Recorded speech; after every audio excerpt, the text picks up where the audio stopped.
Zahra Amina laay wax Zahra doomu Sonko bi ah gars yi bay boo nga leen yóbbul añ rek Zahra doomu Sonko bi jox lañ la ay gan de ay gan ñu pot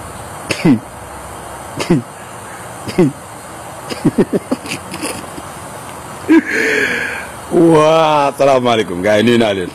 gars yi conseil supérieur de la magistrature tey la woon daa mel ne bale gi yëpp na Tamba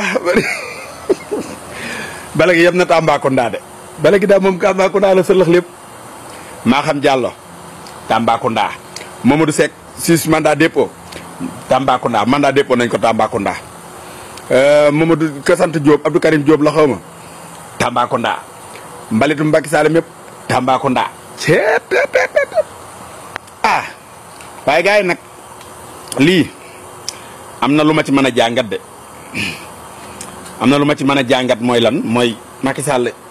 jàpp na ay carrière ay bàyyi jàmbur ñoo xam ne dañoo sonn ci seen jàng investir seen jàng Macky Sall jël leen def leen ay nit ñu bon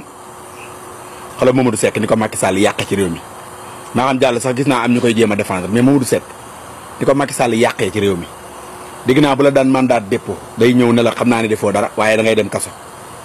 dégg naa am na boo yoo xam noonu la ko def Lamine Niass def na benn texte boo xam ne si def na ko ci Mamadou Seck sama xarit Kayre ni ko Mamadou Seck def jooyloo ko Mamadou Seck toroxal ay gor la def ndax lan lu neex Macky Sall dem na yéen a nga des sa réew ma du ngeen dem yéen waaye nag am na leen lu ma ci jàngate mooy lan mooy dégagement yi ñu leen dégagé nguur gi da cee dugal loxo wala maanaam magistrat yi ñi nga xam ne ñoo doon def affaire bi ñoom ñoo jéppi ñi yóbbu leen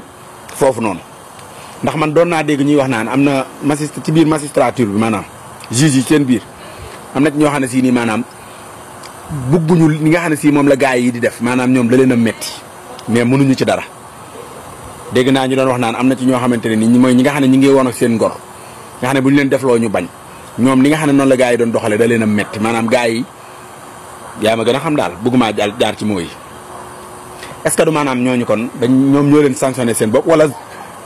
nguur gi moo leen mere di fayantoo ak ñoom question boobu laa bëgg poser mu ñëw ndax affaire bi ni mu demee doy na waar de ñoom ñëpp ñu demandoo Tamba Zahra Amina laay wax Zahra doomu Sonko bi ah gars yi bay boo nga leen yóbbul añ rek